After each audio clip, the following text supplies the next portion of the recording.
night can't hold a candle to your razzle-dazzle you. Got me flying high and wide on the carpet ride, full of heart inside. Want to fly, want to croon, want to dance like the moon. It's that old devil moon in your eyes. Come on, man.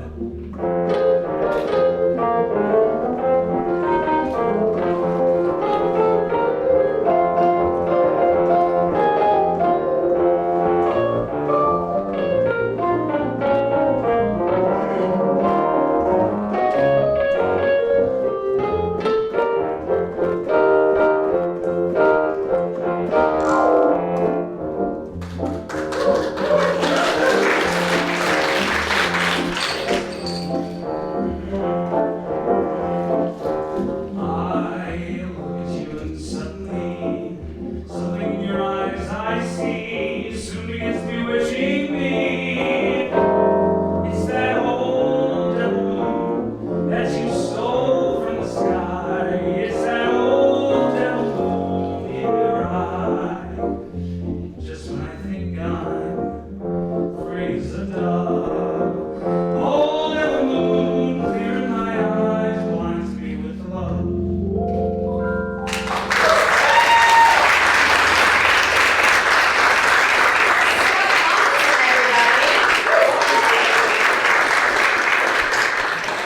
Talk quietly into this mic instead of shouting into this echoey room. Thank you guys for coming to the inaugural Movies version of Roll the Dice. So parties and full, and in fact, there's a seat here, and there's a seat here, and there's a seat right there, I think, or seat. Okay, there's not a seat, just kidding, but we'll find more. But somebody come sit in these two front seats. I will only invite you once per act. I'm Lydia Ward, your host. This is actually officially a year of Roll the Dice Variety.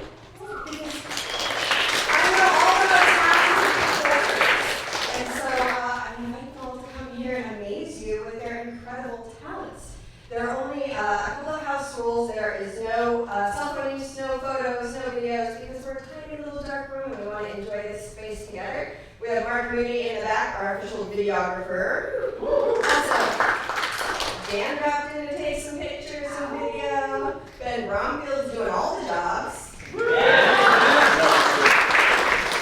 Running the sound and the piano accompaniment. And we have beer and wine and snacks in the front, which you're welcome to have in this room. I didn't change the house rules, but you're welcome to bring all the snacks in here. Just please take your trash with you and throw it out on the way out. If you need it, there's a bathroom all the way to the back on the left-hand side. It's a bit of an obstacle course to get there, so watch your step. And I think that's all the housekeeping. So should we bring up our first very fabulous performer? We can catch this person being funny all over town. And right now, he's got a new special out on Amazon Prime entitled Alex Malt Solved Mysteries. Please welcome Alex Malt.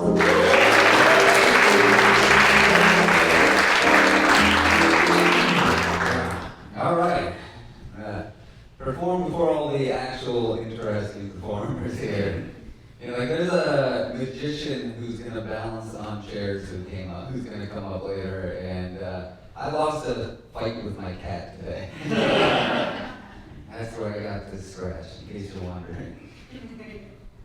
I'm happy to be here though I am. I just flew in from doing shows in Toronto. I'm happy to be alive. Because right before we took off, the pilot got on the intercom, and he was like, "Welcome to Delta, man. Don't worry, everything's gonna be alright." And I was just like, so this is how I die. Because listen, Jamaican, way too laid back an accent to be flying a plane. You know, like there's nothing about a Jamaican accent that says, I'm definitely gonna remember to put the landing gear down.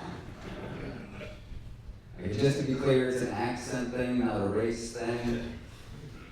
Like, I would be just as scared if the pilot got on the intercom and he was like, "Top of the morning, dear laddies." And I'd be like, I hope this is one of those planes you have to start with a breathalyzer.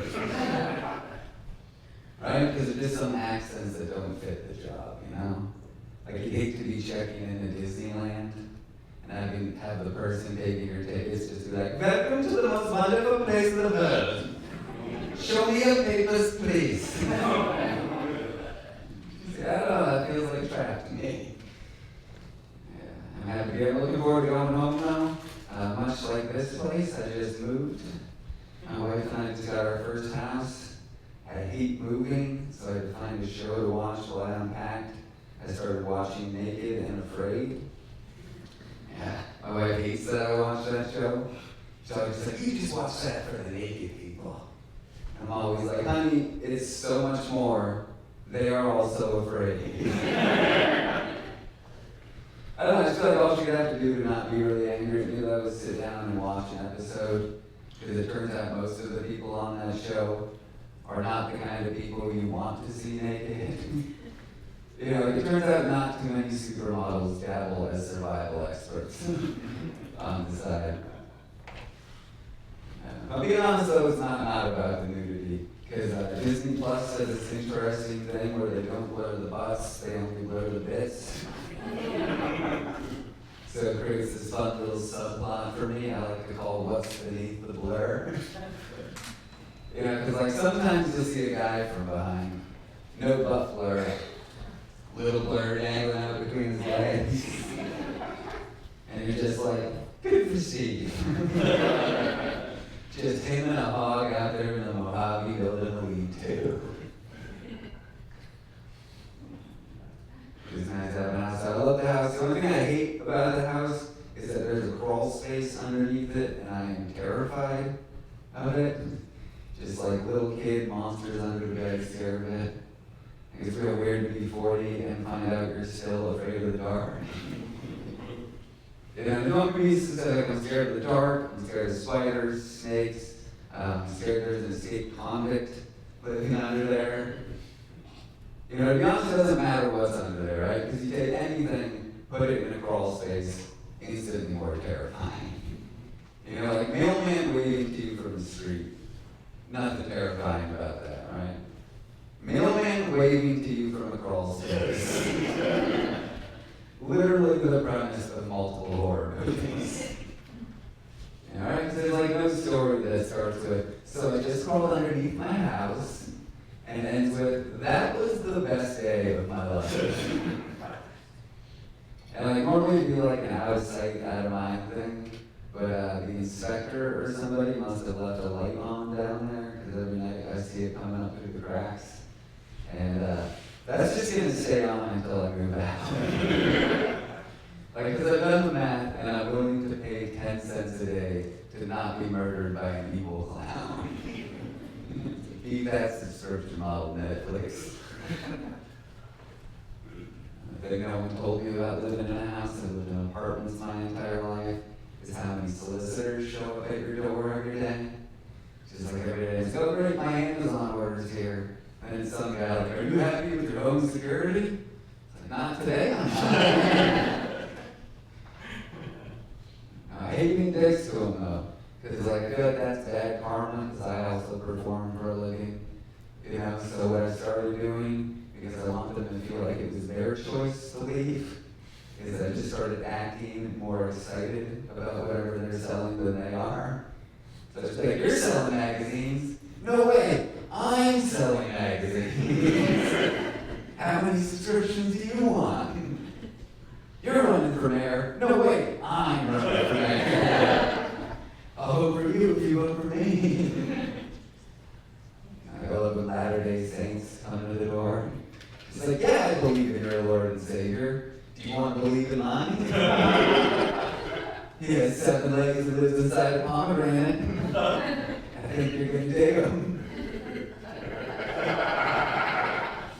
I don't know, where are you going? You're not going to stay for my spiel? It doesn't seem fair. This weird thing happened to me when I bought a house. I've been anti-gun my entire life, and now that I bought a house, I kind of want to buy a gun. I don't know where that came from. It's all of a sudden, it's like, oh, I get it now. I have to protect my land from my enemies. You know, because like if someone breaks into my house, what am I going to do? Scare them off with all these muscles? You know, it's a tough subject, right? hard subject to get an unbiased opinion on these days. Because like they'll turn on NBC and they'll just be like, well, statistically you're more likely to hurt yourself with a gun than you are an intruder. And it's okay, no gun. And then you turn on Fox News and they're like, coming up at 5 p.m., get a gun, pussy. It's like, well, they're both making good points now. Here's the thing though, buying a house took all of the money I had, so it's not like I have anything nice in my house to steal. Like the nicest thing in my house right now is my parents' Netflix password. So I feel like if I got a gun, the only thing I'd be protecting myself against is someone who broke in and is now just super pissed that they can't find anything nice to steal. And it's like, put the Kirkland signature down, and no one gets hurt. We moved from Boston to LA. LA is an interesting city to have moved to. You hear some things in LA you don't hear in any other city, right? Like the other day, one of my friends here was like, that guy can sing, act, and dance. He's a real triple threat. And I was just like, I'm sorry, but those are the 3 least threatening skills I could think of. Like, thank God that guy can't knit too, or we'd all be in trouble. I don't know. Like, don't get me wrong, singing, acting, dancing, for sure talents. There's nothing threatening about that, right? You know, like when Trump is trying to scare us about Mexico, he's never like, MS-13 is pouring over the border. They're starting community theaters. Kids as young as 10 doing flawless pirouettes. And don't even get me started on their beautiful, beautiful voices, people. It's a real bad embrace. I grew up in Boston. I can't imagine trying that in any other city. Like, if you have any idea how much more I would have got the shit kicked out of me growing up if I started walking up to people going, I can sing, act, and dance. I'm a real triple threat. Because I'm not sure that's any match for the Boston triple threat, which is kicking you, punching you, and calling you wicked gay. All right, and Alex Moll, thank you very much.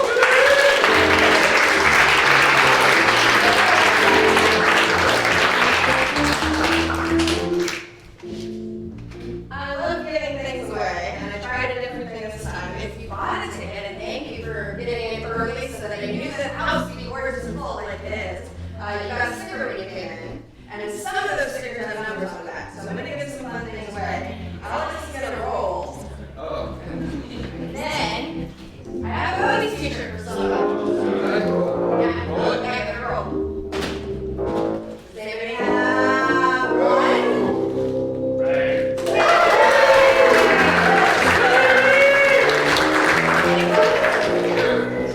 If the shirt doesn't fit you see after, I swap it out for a different size. And I'm gonna go up my front row seat and go stand in the back. So somebody come sit up here, somebody come sit up here with Mike. Pretty please. Can't stay. Alright. Can somebody scoot up? Somebody who's already sitting can scoot up. Alright, fine guys. Let me bring back another performer. You've already seen him as a gorgeous crooner, but did you know he's also an amazing improviser, a handsome person, a fabulous Seattleite. He's performing right now in Improv D&D Swords and Sorcery. He's also performing with the Theater Company, but most importantly, he's an improv crooner. Welcome back, Scott Monson.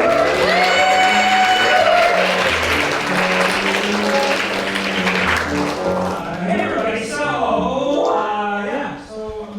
had this idea of improv crooner. Let's try it.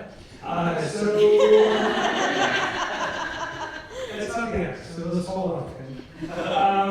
So I got some cool clothes and look a little Bobby Darin-esque, or anyway. And so I've been pitching it and doing it and booking some shows, and so I talked with Libby and said, hey, let's do some jazz songs. And actually, that's how I met Dan, was doing musical improv years ago. So we'll do a few scripted, written. You can tell them a few written jazz numbers. But Ben and I met doing improv, and I'll find my words at some point in the show. And so we're going to do a few improvised songs as well. So we students have the word eyes in them. Eyes. There we go. Oh, yeah. Great. And so I want you to think of, we're on the verge of the fall season. Think about Halloween, think about autumn, think of the word autumn.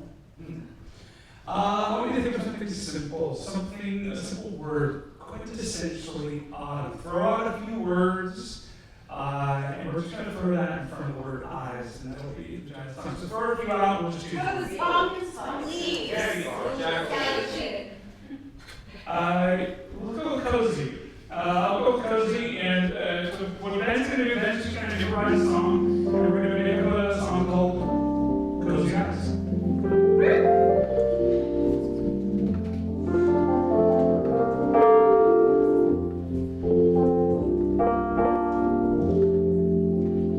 It's there across the way, looking so good like a sweater. And yet I don't know what to say. It looks like a surprise. And yet I don't know what to say. Do you know what I want? Do you know who I am? I do look at your cozy eyes.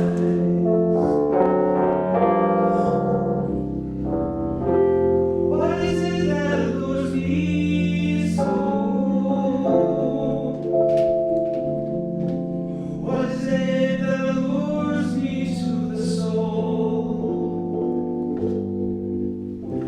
Is it something sweet and nice? No, no, no, no, no, it's those cozy eyes.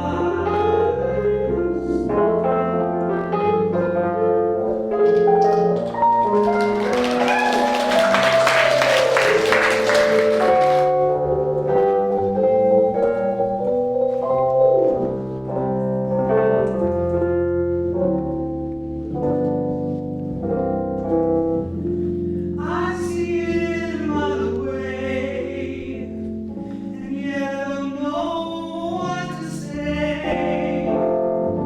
And yet I cannot disguise the surprise in your cozy eyes.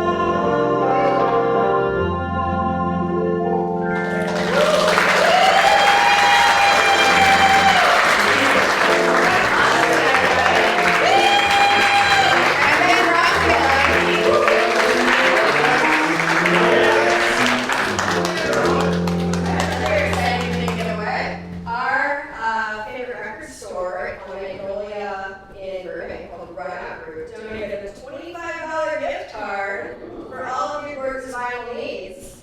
So number one already won. So we'll just keep rolling until we find the right number.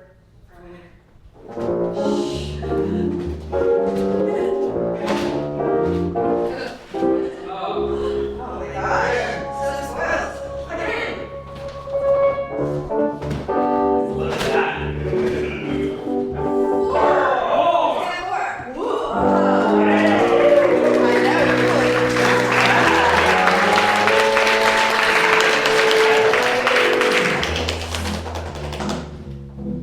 guys, I forgot to say that we were already doing an excellent job. Make all the noise for all these supporters. They are all extraordinary. One of the members of this next act was at a Golden before swallowing swords, but she's got a whole other thing happening now. It is from a hula school that is based in Burbank, right next door here, whose mission is to spread peace to our community through hula. Please welcome Crystal Curio to introduce her performers this evening.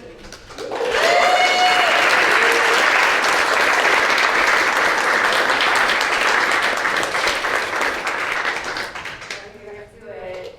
Aloha! I love you, meetings again. Hello again, Roll the Dice. We're so happy to be here for your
Amazing. That's why I didn't memorize it. And individually you are.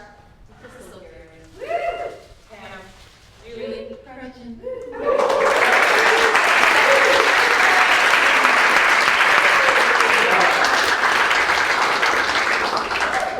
I love that we're in this for this little intimate space, and it also means that we need to do some set changes for the second half, which means you can all rearrange and come sit in front.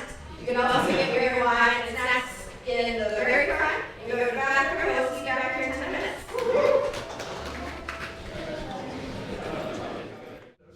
All right. So we're going to do another little pre-written jazz tune. This is not improvised. This next song is written by somebody else. So don't be impressed. Who wrote it? Let's go.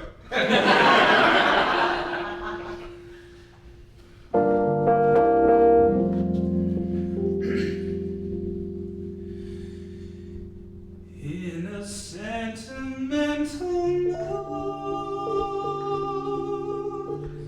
I can see the stars coming through my room, while your loving attitude is like a flame that lights the gloom on the lips of every kiss. Floats a melody so strange and sweet in this sentimental place. Is like a strange and sweet dream. Rose pearls seem to fall, it's all like a dream to call you mine. My life's a lighter thing since you made this night a thing divine. In a sentimental mood, I'm inside a world so strange and sweet, while your loving attitude is sentimental me.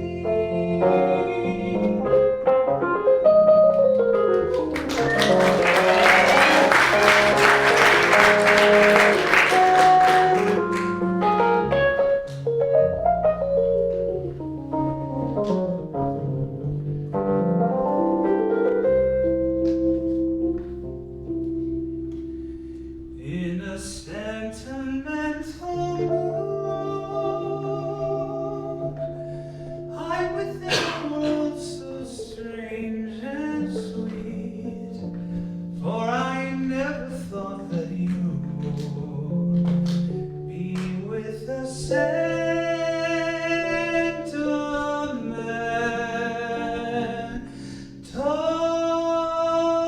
me.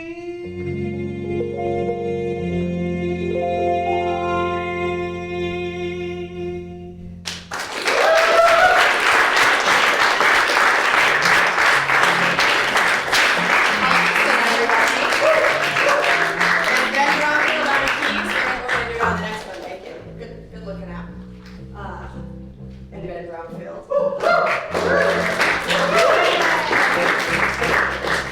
Doing a tune written by my favorite composer, Duke Ellington. Scott? Duke Ellington. So one of the wonderful things about living in LA generally is that there's so many artists here and so many artists in this room that it is very lucky that we can have this caliber of performer coming to grace this very intimate stage. So give it up for everybody.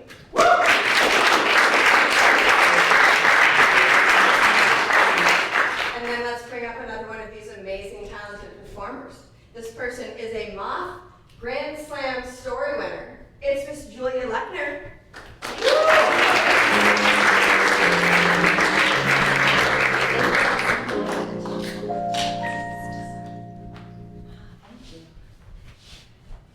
In journalism school, I learned the basics. Don't bury the lead, always always get the name of the dog or the cat when you're reporting a story.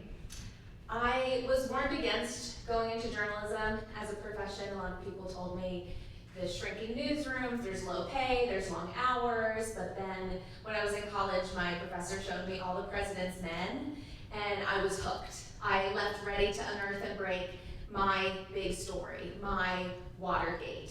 So I got my first job at a daily newspaper in southern New Jersey, and I approached every single story like it could be my Watergate, a local restaurant opening, new exhibit at the aquarium, a zoning board meeting. I would ask the tough questions knowing there could be more to these stories than meets the eye. My first newspaper article to hit the Associated Press wire was a lifestyle piece comparing vacuum makes and models. Not the sexiest or most salacious coverage, but I asked the tough questions knowing there could be more to these vacuums than most people would think. But my editor cut the piece down to the essentials: price, weight, whether it was effective at sucking up pet hair. That was not my Watergate. So one afternoon on a very slow news day, we get a phone call to our newspaper tip line. And the call comes in from local animal control in Voorhees, New Jersey. And they tell us they found a large fat cat wandering through the neighborhood. And it's the fattest cat they've ever seen. Maybe the local newspaper would like to come take a photo. And my editor, Bob, turns to me and says, "We need something to fill the front page of B1. Take a photographer and go." So my photographer and I arrive at this house, and I have my pencil and reporter's notebook, and we meet this fat tabby cat. It was believed to weigh 44 pounds. It was found wandering through the neighborhood. Probably not feral or stray because it was so fat. And because you always need to ask and get the name of the dog or the cat in a story, even though it was just abandoned, I ask the cat's foster. And they say, "We call it Captain Chunk." So my newspaper photographer has his photos, I have my notes in my notebook, and the fun assignment of trying to get a story out of a non-story. So the lead states the facts, and then I just make like a few fat cat jokes. And it's filler copy in a daily paper. We go to print. I get some sleep knowing my big story is around the corner. So the next day, I come into the newsroom and I check my answering machine at work. And an answering machine is something that, like, when you call on a phone, you leave a message for someone to get later, like a voicemail. And then for Gen Z, a voicemail is like when people wanted to actually call cell phones, that is how you leave a message as well. So I check my answering machine, and a British voice has left me a message. And I call a man back named Nigel, who tells me, "I saw your story across the wire on the cat. Chunk, was it? We love the details. We want to run this one." And I say, "Sure, yeah, he was pretty fat." Fattest cat I've ever seen. My name's Julia, and I cover a few beats at the paper. Any idea what the cat's been eating that's gotten him so damn fat? Wow, he's a big one. And I just say, "No, they think he was, too fat to have been feral and too lazy to have escaped, so they just think he's been abandoned." "Righto, Julian was set for print." It turns out my story had been put on the wire and I had no idea, and it spreads so fast. Local morning radio, daily newspapers, and then Good Morning America, Live with Regis and Kelly, Fox News. As the closest local paper to Chunk, we pursue follow-up coverage. First, they thought the cat was a male, so they called it Captain Chunk. Then the cat was believed to be female, so they called it Princess Chunk. But actually it had been misidentified because it's so fat, and I don't know how to tell with cats, that it turned out it was a male, and then Prince Chunk is the name that ultimately stuck. Through more reporting, we were able to determine that the cat had been abandoned by a family who had to go through a foreclosure during the Great Recession, which is why the cat was out on the streets, and its original name had been Powder. Hundreds of people across the world reached out to try and adopt Prince Chunk, whose diet now consisted of fancy feast and kibble. He He was adopted by a local New Jersey family. He slimmed down to have his original size, but was still pretty fat as far as cats go. The family who adopted him started a foundation in his name to help pet owners who couldn't afford to keep their pets. And then 2 years after becoming an international sensation, he was dead. Heart disease, because he was fat. No amount of reporting or interviewing crooked Jersey politicians or chasing leads ever amounted to the story that I broke with Prince Chunk. People always say to get the name of the dog or the cat when you report a news story.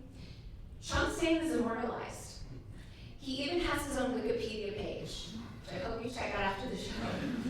Something that I do not have, and likely never will in my life. Chunk was my white whale, my Watergate. Captain Chunk, then Princess Chunk, then Prince Chunk was my greatest story I will ever have in my life. I'm Julia Lepker. Thank you very much.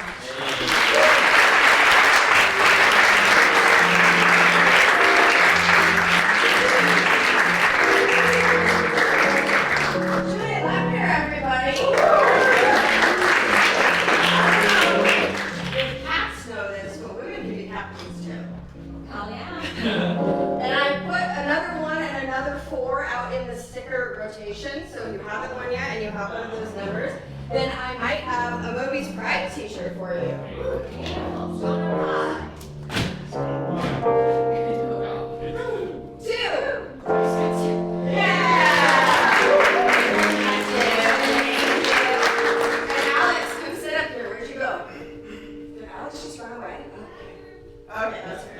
Okay, he's allowed to go to the bathroom. You know him. You love him. He's been dazzling you already. Welcome back, improv crooner Scott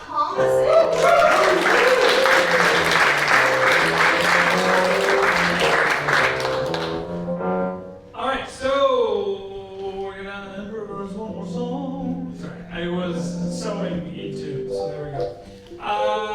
Yeah. So think about the verbs, even though we're in heat wave, like I don't know what I was thinking wearing this suit. Let's think about fall. Let's think about coziness. Let's think about autumnal things. Let's think about another object. Another object is quite a few things. Something that brings you joy, something simple, something beautiful, something that maybe you can hold in your hand. Let's shout out. Who's fall?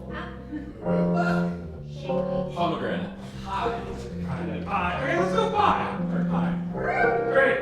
Then that's going to improvise a little song. And yeah, you can follow me at Improv Crooner on the grams and follow me in indie shows, and I'll probably look like this.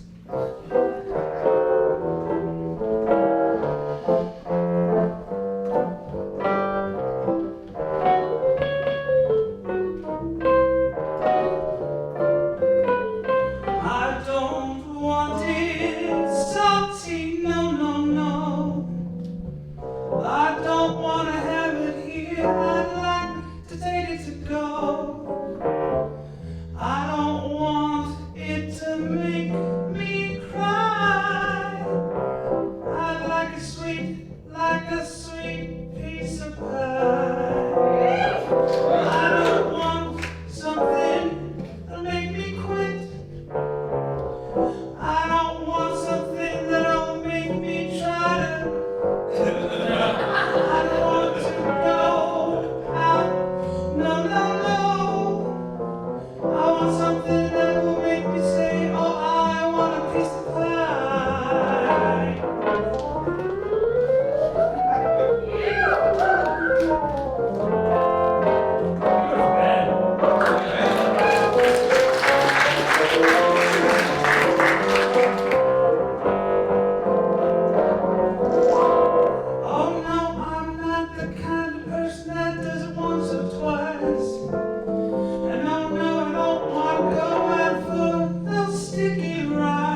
Okay, but now it's gonna be on you, okay? So what we're gonna do is I'm gonna stand over here. Okay. I can't see you, there's no mirrors. We've never met before, right? Okay, great. Alright, yeah, definitely not. So one at a time, you're gonna grab one marker at a time. Okay. And you're gonna hold it up. You're gonna show everyone, and everyone's just gonna feel the color. And I'm just gonna look at them. So no one, no signage. Alright, okay. Alright, so go ahead and stand right here. You I'm can trying grab. to color the inside. Oh, I'll tell you what's wrong. Alright, yeah. Okay, so go ahead and pick one color and lift up and show everyone. Okay. So I'm gonna ask one question. Is it a warm color? Yes. Yes. Okay, cool, great. Okay, why don't you go ahead and scribble in the leotard and the skirt. It doesn't have to be beautiful, the same art, we're just trying to make it a costume. So yeah, the skirt, the leotard, once you're done with that, there should be an umbrella. So we're gonna try to color in kind of every other stripe on the umbrella. So it's kind of like alternate. So if there's like a 4, it'll be like 1 and 3. All you have to do is scribble. And once you're done, you're gonna put that in the used cup. So I should hear it go. Just shake it. Great. Now we have one pen only. Lift up and have everyone in the room feel the color. Take a big sniff of it. But I do still might be a little fruity. Is that right? Okay, all right.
about a year, but I just want to say that I'm really grateful.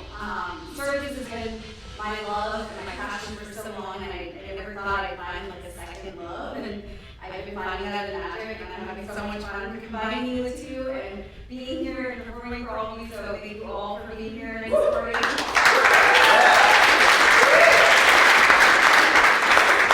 So that said, all the things I do are circus and magic, so we can start, oh, you got my circus magic box. Fantastic.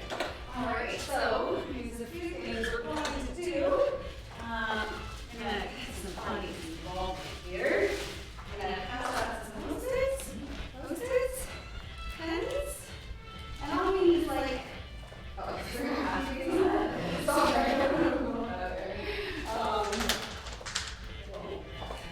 Okay, cool. So what we're gonna do now is we're gonna think about our favorite circus animal.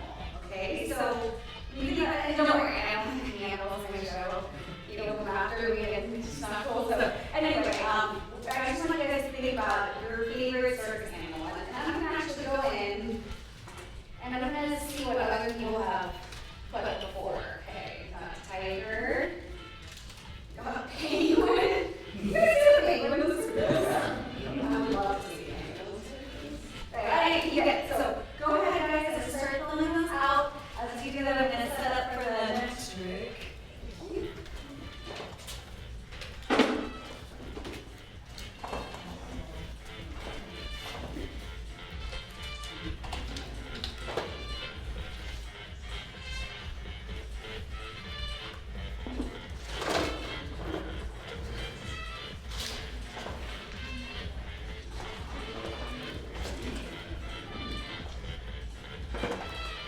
How many animals would you like? It's not easy really until I get my technology stuff.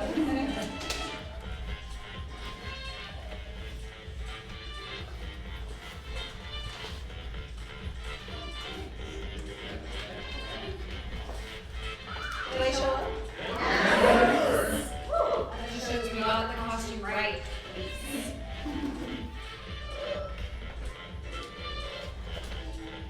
It's pretty sketchy out here.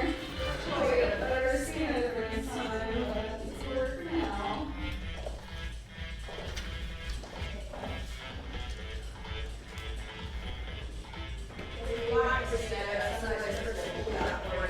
I think that is really cool. I'll actually do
Oh, okay, it's working, it's working. Okay, all right. Okay, can you turn on the volume? Hi guys, I know that you are mid-magic show right now, but I am a circus performer and an aerialist, so I wanted to show you a little bit about what I do. Now, wherever you are, there's probably no aerial rigging, so this is a lot safer. All right, so for whoever I pulled onto stage, I wanna ask you, how many circus shows have you been to in your entire life? It should be a number between 0 and 99, and it could be a rough estimate. So think about it, and now say it out loud. Awesome. All right, I'll show you a trick. All right, you said 0.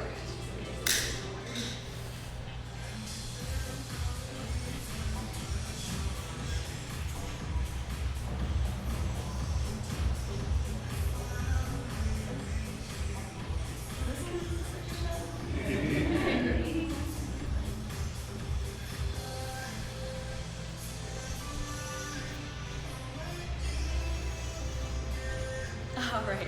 Ooh, a little dizzy now.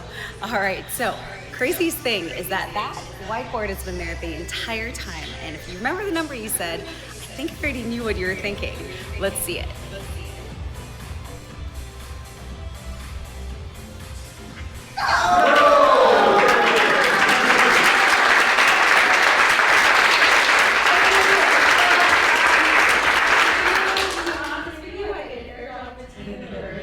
Just to show you that I know what you're gonna say. Thank you so much.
September 6th